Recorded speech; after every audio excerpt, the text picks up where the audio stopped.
Hi అందరికీ. So ఈ వీడియోలో మనం ఏం నేర్చుకోబోతున్నామంటే ఇంప్రాపర్ ఫ్రాక్షన్ని మిక్స్డ్ ఫ్రాక్షన్లోకి ఎలా కన్వర్ట్ చేయాలో నేర్చుకోబోతున్నాం ఈ వీడియోలో మనం. సో ఇంతకుముందు వీడియోలో ఏం నేర్చుకున్నామంటే మిక్స్డ్ ఫ్రాక్షన్ని ఇంప్రాపర్ ఫ్రాక్షన్లోకి ఎలా కన్వర్ట్ చేయాలా అనే దాని గురించి మనం ఇప్పుడు ఇంతకుముందు నేర్చుకున్నాం. సో దాన్ని ఒక 1 or 2 ప్రాబ్లమ్స్ సాల్వ్ చేసిన తర్వాత నెక్స్ట్ ఇంప్రాపర్ ఫ్రాక్షన్ ఉన్నదాన్ని మిక్స్డ్ ఫ్రాక్షన్లోకి ఎలా కన్వర్ట్ చేయాలని చెప్పి నేర్చుకుందాం. So question is 7/3/4. This is the mixed fraction. So ఈ mixed fraction ని improper fraction లకి కన్వర్ట్ చేయడం గురించి ఇప్పుడు నేర్చుకున్నాం. So this is the whole, this is the numerator and this is the denominator. So ఇంతకుముందు నేను ఫార్ములాస్ ఏం చెప్పాను, whole into denominator plus numerator whole divided by denominator అని చెప్పాను. So whole means 7 into denominator 4 plus numerator is 3 whole divided by denominator is 4 is equal to 7 4 jar. How much was 7 4 jar? 28. 7 4 jar 28 plus 3 divided by 4 is equal to, so 28 plus 3 is 31/4. 31/4. So this is our answer. So 31/4 అనేది ఇది మనకు కావాల్సిన answer. Next one more question చూడండి. So ఇది last question నేర్చుకుందాం. ఈ వీడియోలో ఇది లాస్ట్ క్వశ్చన్ నేర్చుకుందాం. 10 3/5 ఈజ్ ఈక్వల్ టు, ఎలా నోట్ చేయాలి ఇప్పుడు, 10 into 5 plus 3 divided by 5 is equal to 10 5 are 50 plus 3/5 is equal to 50 plus 3 is 53/5. 53/5. So ఇది మనకు కావాల్సిన answer. This is the required solution. So ఇప్పుడు ఫ్రాక్షన్ని మిక్స్డ్ ఫ్రాక్షన్లోకి కన్వర్ట్ చేయడం గురించి నేర్చుకుందాం. సో 20/3 దీన్ని మిక్స్డ్ ఫ్రాక్షన్లోకి కన్వర్ట్ చేద్దాం. ఫస్ట్ దీన్ని ఏం చేద్దామంటే డివిజన్ చేద్దాం.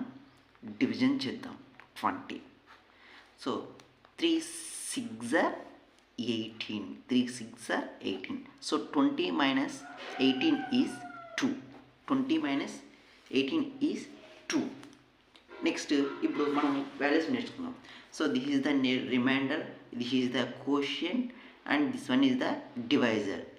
Reminder, quotient, divisor. So remainder, quotient, divisor గుర్తుపెట్టుకోవాలి. ఇది నాన్న. So this is the remainder, this is the quotient and this is the divisor. So ఇప్పుడు ఏం చేస్తున్నామంటే కోషియంట్ రిమైండర్ బై డివైజర్ రాస్తే మనకు కావాల్సిన మిక్స్డ్ ఫ్రాక్షన్ అనేది వచ్చేస్తుంది. So this is the quotient is 6, quotient next remainder is 2 by divisor is 3. So this is our required answer. 6 2/3. 6 2/3. This is the mixed fraction. So మనకి ఇచ్చిన క్వశ్చన్ని ఏం చేస్తున్నామంటే డివిజన్ చేస్తున్నాం. డివిజన్ చేసి ఈ వాల్యూస్ మనం ఆల్రెడీ మీకు వచ్చు కదా, ఈ వాల్యూస్ గుర్తుండాలి. ఒకేలా లేకపోయినా మర్చిపోయినా గుర్తుపెట్టుకోండి. ఇది వాల్యూస్ అంటే వాల్యూస్ మీన్స్ ఈ ప్లేసెస్ యొక్క names. This is the remainder, this one is the quotient, divisor, this is the dividend. So dividend మనకు అవసరం లేదంటే కాబట్టి డివిడెండ్ అనేది రాలేదన్న. సో దీన్ని మనం డివిడెండ్ అంటాం. సో రిమైనింగ్ రాసుకున్నాం రిమైండర్, కోషియంట్, డివైజర్, డివిడెంట్. అర్థమైందా? సో దీన్ని బేస్ చేసుకోండి quotient. Next remainder by divisor రాసిన quotient, remainder by quotient. So this is the mixture fractions. So one more question తీసుకొని ఇంకో ప్రాబ్లం అనేది మనం సాల్వ్ చేద్దాం. సో వన్ మోర్ క్వశ్చన్ చూడండి. వన్ మోర్ క్వశ్చన్ ఏం తీసుకుందామంటే 11/3 తీసుకుందాం. 11/3 సేమ్. దీన్ని కూడా ఏం చేయాలి అంటే డివిజన్ చేద్దాం. సో 3 టేబుల్తో 11ని డివిజన్ చేస్తే 3 3s are 9. So 11 minus 9 is 2. 11 minus 9 is 2. So దీన్ని మనం ఏం చేస్తున్నామంటే సబ్ట్రాక్షన్ చేస్తున్నాం. నెక్స్ట్ ఇంకేం చెప్పాను, this is the quotient, remainder, divisor. Quotient, remainder, divisor. So answer వచ్చేసింది. ఫస్ట్ టైం రాయాలి కోషియంట్ వాల్యూ ఎంత 3, next remainder value 2, by divisor value is 3 వచ్చేసింది. చూసానా, గుర్తుపెట్టుకోండి. సో ఇప్పుడు మనం ఏం చేద్దామంటే ఇంతకుముందు మనం ప్రాబ్లం చేసాం కదా, ఈ ఫ్రాక్షన్ నుంచి మిక్స్డ్ ఫ్రాక్షన్ కన్వర్ట్ చేయడం ఇంతకుముందు వీడియోలో నేర్చుకున్నాం కదా, ఆ ప్రాబ్లం ఒకటి తీసుకొని దాన్ని కూడా మనం ఇప్పుడు సాల్వ్ చేద్దాం. ఒకసారి వస్తుందేమో చూద్దాం. క్వశ్చన్ చూడండి, 11/4 అనేది, ఈ 11/4 అనేది ఇంతకుముందు వీడియో స్టార్టింగ్ ఫస్ట్ ప్రాబ్లం తీసుకుంటాం. మిక్స్డ్ ఫ్రాక్షన్ని ఇంప్రాపర్ ఫ్రాక్షన్లోకి కన్వర్ట్ చేస్తే మనకి ఈ వాల్యూ వచ్చింది. ఈ ఇంప్రాపర్ ఫ్రాక్షన్ని మిక్స్డ్ ఫ్రాక్షన్లోకి కన్వర్ట్ చేసేద్దాం. సో ఎలాగంటే సేమ్ మెథడ్లోనే కన్వర్ట్ చేద్దాం. చూడండి, సేమ్ ఆన్సర్ మనకు ఫస్ట్ క్వశ్చన్ ఏమొచ్చిందో ఆ ఆన్సర్ ఇందులో వస్తే అది మెథడ్ అనేది కరెక్ట్ అయిపోతుంది. చూడండి, మీరు చెక్ చేసుకుని ఈ విధంగా చెక్ చేసుకోవాలి. సో ఎలా చెక్ చేయాలనేది నెక్స్ట్ ప్రాబ్లం నేను ఎక్స్ప్లెయిన్ చేస్తాను. చూడండి, ఈ ప్రాబ్లం ఒకసారి వినండి. నెక్స్ట్ ప్రాబ్లం నేను ఎక్స్ప్లెయిన్ చేస్తాను ఎలా చెక్ చేయాలనేది. మనం చేసింది కరెక్టా రాంగా చెక్ చేద్దాం ఒకసారి. ఇది చూడండి, ఇదే మెథడ్ మీరు ఫాలో అయిపోండి. సో 4తో 11ని డివిజన్ చేద్దాం. సో 4 2s 8, సారీ 4తో 11 కాదు, నేను 11 4తో డివిజన్ చేద్దాం. సారీ సరే, ఓకే, డివిజన్ చేద్దామమ్మా. సో 11/8. సో 11/8 చేస్తే ఎంత వస్తుంది? సో సబ్ట్రాక్షన్ చేస్తే 3 వస్తుంది. So this is the remainder quotient divisor. So is equal to ఏం రాయాలి ఇప్పుడు? 2 3/4. చూడండి, మన క్వశ్చన్ వచ్చింది. కావాలంటే చెక్ చేసుకోండి, అర్థమైందా? సో ఇప్పుడు మనం ఏం చేద్దామంటే, మనం ఇప్పుడు 3 ప్రాబ్లమ్స్ నేర్చుకున్నాం కదా, ఇప్పుడు ఏం చేద్దామంటే ఒక ఫ్రాక్షన్ తీసుకుందాం. ఆ ఫ్రాక్షన్ని మిక్స్డ్ ఫ్రాక్షన్లోకి కన్వర్ట్ చేద్దాం. అదే సేమ్ మనకు వచ్చిన మిక్స్డ్ ఫ్రాక్షన్స్ తీసుకొని ఇంప్రాపర్ ఫ్రాక్షన్లోకి కన్వర్ట్ చేద్దాం. అంటే ఏంటంటే మనం క్వశ్చన్ తీసుకుందాం, ఆన్సర్ రాద్దాం. ఈ ఆన్సర్ని క్వశ్చన్గా తీసుకొని ఆ క్వశ్చన్ అనేది మనకు వస్తుందా రాదా అనేది చెక్ చేద్దాం. ఇప్పుడు చెక్ చేద్దాం. చూడండి, ఇది జాగ్రత్తగా వినండి. ఈ వీడియో ఈ క్వశ్చన్ అనేది జాగ్రత్తగా వినండి. మీకు ఆటోమేటిక్గా ఏమైనా డౌట్స్ ఉన్నా కూడా క్లియర్ అయిపోతాయి. చూడండి, సో ఇది క్వశ్చన్. ఈ క్వశ్చన్ని మిక్స్డ్ ఫ్రాక్షన్లోకి కన్వర్ట్ చేద్దాం. సేమ్ మిక్స్డ్ ఫ్రాక్షన్లో మనకు వచ్చిన ఆన్సర్ని క్వశ్చన్గా తీసుకొని ఇంప్రాపర్ ఫ్రాక్షన్లోకి కన్వర్ట్ చేద్దాం. ఇది మనం చెక్ చేద్దాం. జాగ్రత్తగా వినండి. మనకి ఇది మనం చేసేది కరెక్టా రాంగా అనేది మనం ఇప్పుడు ఎగ్జాక్ట్గా అర్థమైపోతుంది. ఈ ఒక్క ప్రాబ్లం అంటే ఎగ్జాక్ట్గా అర్థమైపోతుంది.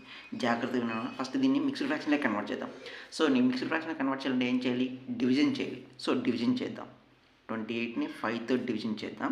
28. సో చెప్పండమ్మా, 5 5s 25. సో సబ్ట్రాక్షన్ చేద్దాం. 8 - 5 ఈజ్ 3. 2 - 2 ఈజ్ 0. సో అర్థమైందమ్మా? So this one is remainder quotient divisor. ఇప్పుడు మిక్స్డ్ ఫ్రాక్షన్ చెప్పండి. ఇంతకుముందు చెప్పాం కదా, ఎలా చేయాలి? ఫస్ట్ ఏం రాయాలి? Quotient. Next remainder 3 by divisor. అర్థమైందా? సో 5 3/5. 5 3/5 వచ్చేసింది. సో ఇంప్రాపర్ ఫ్రాక్షన్ని మిక్స్డ్ ఫ్రాక్షన్లోకి రాసేస్తున్నాం. నెక్స్ట్ సేమ్ దీన్నే క్వశ్చన్గా తీసుకుందాం. 5 3/5ని క్వశ్చన్గా తీసుకొని మనకి ఈ ఆన్సర్ రావాలా చేద్దాం. ఈ మిక్స్డ్ ఫ్రాక్షన్ని ఇంప్రాపర్ ఫ్రాక్షన్లోకి కన్వర్ట్ చేద్దాం. క్వశ్చన్ ఏంటి? 5 సో 3/5. చూడండి, ఇక్కడే మీకు క్లియర్ అయిపోవాలి.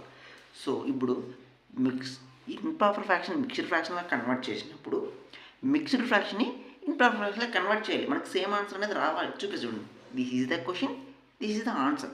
క్లియర్గా ఉంది కదా? ఇప్పుడు ఇదే ఆన్సర్ని మనం క్వశ్చన్గా తీసుకున్నాం. This is the mixed fraction. దీని ఇంప్రాపర్ ఫ్రాక్షన్లో కన్వర్ట్ చేయాలి. సో దిస్ వన్ ఈజ్ ఏం చెప్పాను? Whole numerator by denominator. First ఏం రాయాలి? Whole into denominator plus numerator whole divided by denominator. అర్థమవుతుందా? Is equal to 5 5s 25 plus 3/5 is equal to 25 plus 3 28/5. ఇక్కడ చూడన్నా, ఇక్కడ క్వశ్చన్ ఉందా? ఇక్కడ వచ్చిందా? ఈ క్వశ్చన్ ఇక్కడ వచ్చిందా? చూడు, సేమ్ ఉందా? ఇప్పుడు ఈ ఫ్రాక్షన్ని మిక్స్డ్ ఫ్రాక్షన్గా రాసేసుకున్నాం. ఈ మిక్స్డ్ ఫ్రాక్షన్ని మనం క్వశ్చన్గా తీసుకున్నాం. దేనికి కన్వర్ట్ చేయాలని? ఇంప్రాపర్ ఫ్రాక్షన్లో కన్వర్ట్ చేయాలని. దీన్ని క్వశ్చన్గా తీసుకున్నాం, ఆన్సర్ వచ్చేసింది. చూడు, ఈ ఆన్సర్ సేమ్ ఉంది. చూడు, కంపారిజన్ చేయండి. వచ్చిందా? సో మనం మిక్స్డ్ ఫ్రాక్షన్ని ఇంప్రాపర్ ఫ్రాక్షన్గా కన్వర్ట్ చేయొచ్చు, ఇంప్రాపర్ ఫ్రాక్షన్ని మిక్స్డ్ ఫ్రాక్షన్గా కూడా మనం కన్వర్ట్ చేయొచ్చు. ఇది మీరు నేర్చుకోవాల్సిన విషయం. సో అర్థమవుతుందన్న. సో జాగ్రత్త నెక్స్ట్ మీరు ఇంకా ఏ ప్రాబ్లం అన్నా తీసుకుని నేను చెప్పిన method as it is follow అవ్వండి. మీకు ప్రాబ్లం అనేది చాలా ఈజీగా ఉంటుందమ్మా. సో మ్యాథ్స్ ఎవరు భయపడతాన అవసరం ఏమీ లేనన్నా, ఎవరూ భయపడద్దండి. సో మీకు క్వశ్చన్ ఇస్తాను, సేమ్ దాని యొక్క ఆన్సర్ని మీరు రాసి కామెంట్ చేయండి. సో ఈ వీడియో మీకు బాగా యూస్ఫుల్ అయిందని నేను కూడా అనుకుంటున్నాను. సో ఫర్ ఎగ్జాంపుల్ ఒక క్వశ్చన్ ఇస్తాను, 20/3. సో ఈ ఫ్రాక్షన్ని ఫస్ట్ మిక్స్డ్ ఫ్రాక్షన్లోకి కన్వర్ట్ చేయండి, మిక్స్డ్ ఫ్రాక్షన్ని మళ్ళీ ఇంప్రాపర్ ఫ్రాక్షన్లోకి కన్వర్ట్ చేయండి. మీకు ఏ ఆన్సర్ వస్తుందో ఆ ఆన్సర్ని క్వశ్చన్గా తీసుకుని దాన్ని మళ్ళీ ఆన్సర్ చేసినామంటే కనుక మళ్ళీ ఈ ఆన్సర్ రావాలి. అర్థమవుతుందా? దీన్ని మిక్స్డ్ ఫ్రాక్షన్లోకి కన్వర్ట్ చేయండి. మళ్ళీ మిక్స్డ్ ఫ్రాక్షన్ ఈ మెథడ్లో మిక్స్డ్ ఫ్రాక్షన్ క్వశ్చన్గా నోట్ చేసుకుని మళ్ళీ ఇంప్రాపర్ ఫ్రాక్షన్లోకి వచ్చేసేయాలి. సో దీని ఆన్సర్ క్యాలిక్యులేట్ చేసి నాకు కామెంట్ బాక్స్ ఫైనల్ ఆన్సర్ మాత్రం పెట్టండి, మీరు క్యాలిక్యులేట్ చేయండి. ఓకేనా? ఓకే. మీకు ఈ వీడియో యూజ్ఫుల్గా అనిపిస్తే ఒక లైక్ చేయండి అమ్మా. ఇంకా ఎవరైనా మన ఛానల్ని సబ్స్క్రైబ్ చేయకపోతే సబ్స్క్రైబ్ చేయండి అన్న. So thanks for watching this video అన్న. Thank you.